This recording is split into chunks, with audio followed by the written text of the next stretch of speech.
अमचन music की शानदार प्रस्तुति।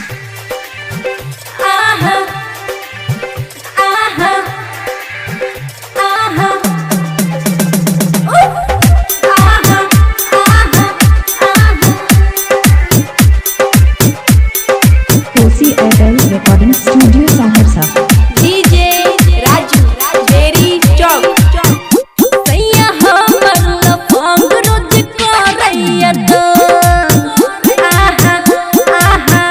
सैया हमर लफंग रोज करैया तंग सैया हमर लफंग रोज करैया तंग लगे कोरा में हमरा सुता भैया लगे कोरा में हमरा सुता भैया सखिया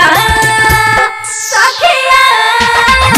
रत पलंग पर झुलवा झुलावैया सखिया सखिया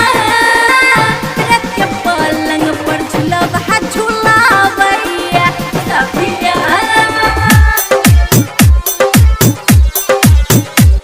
डीजे राजू बेरी चौक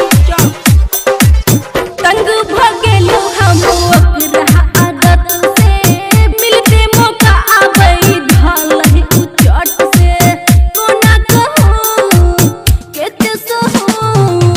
तंग भगेलू हम ओकरा आदत से मिलते मौका आबई धलहि उ चट से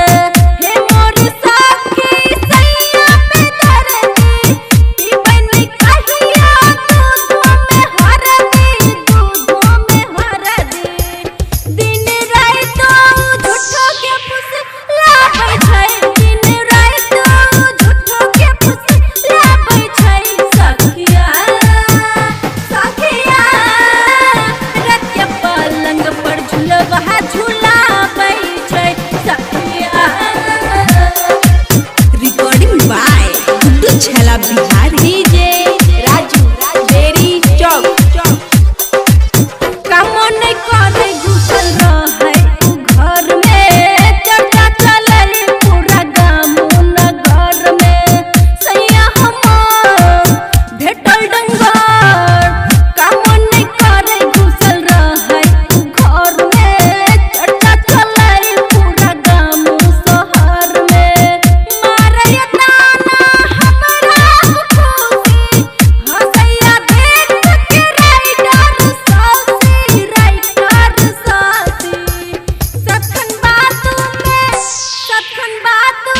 हमरा फुसलाबैया सखन बात में हमरा फुसलाबैया सखिया